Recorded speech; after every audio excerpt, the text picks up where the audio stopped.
यहाँ तक कि अपनी मृत्यु के समय भी उनका ध्यान उसी बच्चे में था।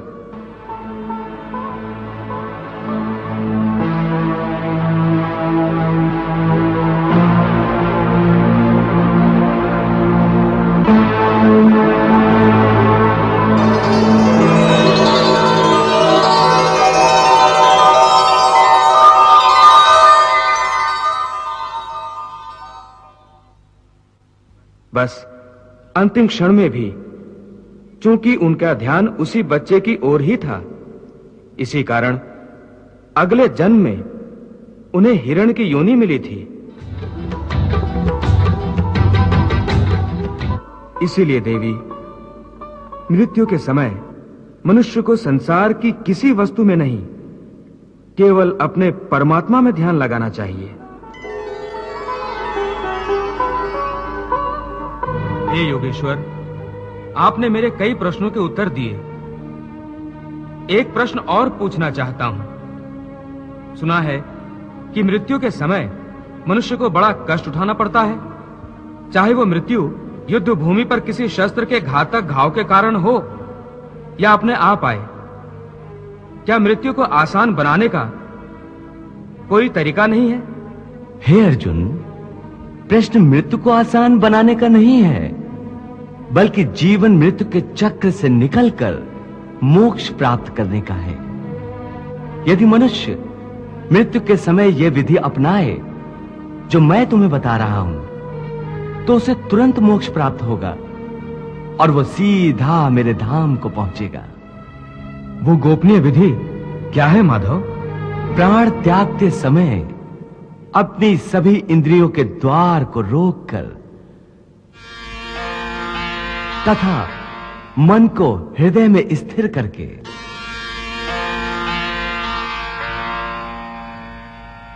और प्राण को मस्तिष्क में स्थापित करके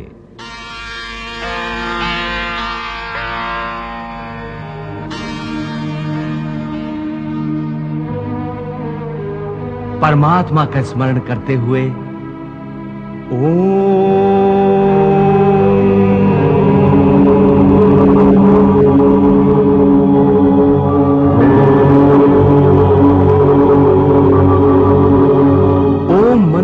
उच्चारण करे तो वो मनुष्य जीवन भर कितना ही पापी क्यों न रहा हो, उसे मोक्ष अवश्य प्राप्त हो जाएगा। ऐसा दुराचारी पापात्मा जन्मों जिसने पाप कमाए,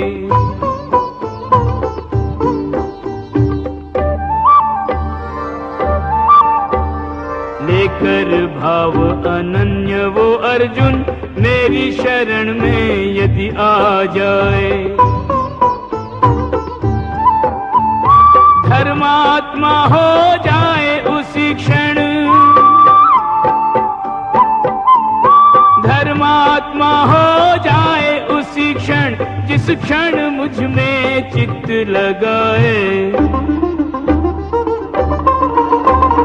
धर्मात्मा हो जाए उसी क्षण, जिस क्षण मुझ में चित्त लगाए। मेरे भक्त का नाश न हो कभी, मेरी कृपा से मुक्ति वो पाए। मेरा आश्रित मेरी कृपा से शाश्वत शांति परम सुख पाए। हे भोलेनाथ, प्रभु श्री कृष्ण कह रहे हैं कि मृत्यु के समय ओम शब्द के उच्चारण से पापी से पापी मनुष्य की आत्मा को भी मुक्ति मिल जाती है। देवी, ओम केवल एक शब्द नहीं है, समस्त मंत्रों का शिरोमणि मंत्र है ओम।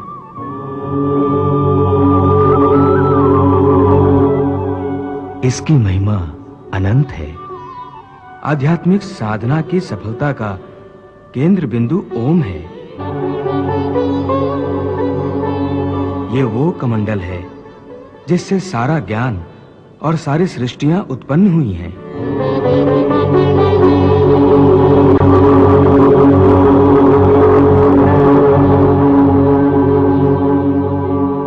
ओम की साधना ज्ञान और भक्ति के मार्ग को प्रकाशित कर देती है और अपने जीवन में ओम का उच्चारण करते रहने वाले प्राणी को सुख, समृद्धि, वैभव और वैराग्य प्राप्त होता है।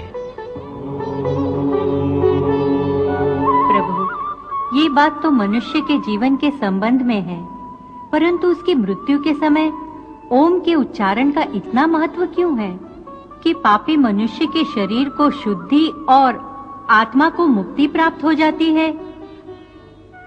देवी, मनुष्य के शरीर को ब्रह्मपुर कहा गया है।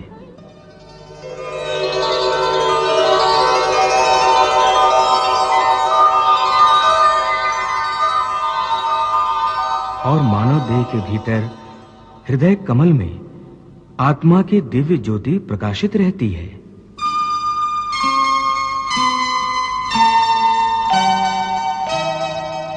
मृत्यु के समय जब मनुष्य ओम का मंद मंद उच्चारण एक लय के साथ करता है, तो आत्मा और परमात्मा दोनों ही महासुख और महा आनंद के साथ नाच उठते हैं और दोनों एक दूसरे से मिलन के लिए ऐसे व्याकुल हो जाते हैं जैसे युगों युगों से बिछड़े हुए दो प्रेमी सारी सीमाएं तोड़कर एक दूसरे में समा जाने को एक दूसरे की ओर बढ़ते हैं।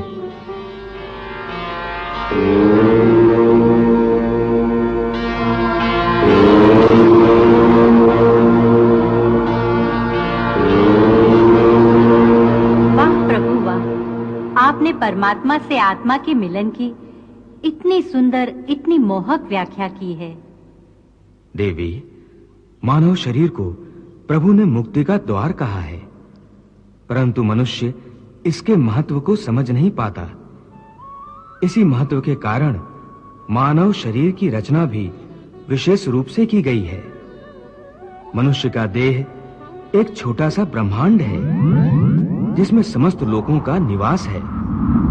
ब्रह्मरंध्र ब्रह्मलोक का प्रतीक है। मानव शरीर में तीनों लोग कैसे समा गए हैं प्रभु?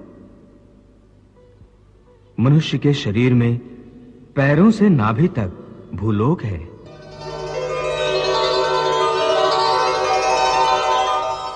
नाभि से कंठ तक अंतरिक्ष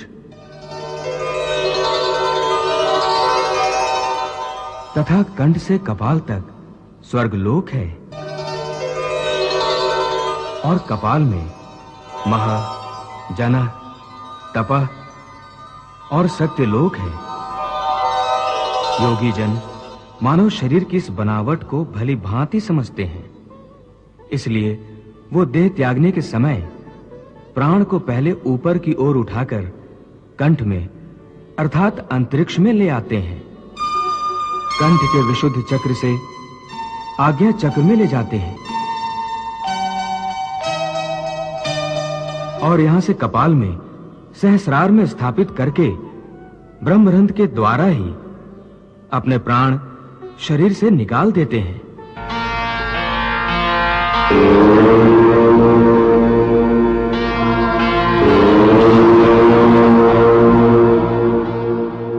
साधारण मनुष्य को इस विधि का ज्ञान नहीं होता, इसलिए उनके प्राण प्रायः दूसरे द्वारों से निकलते हैं।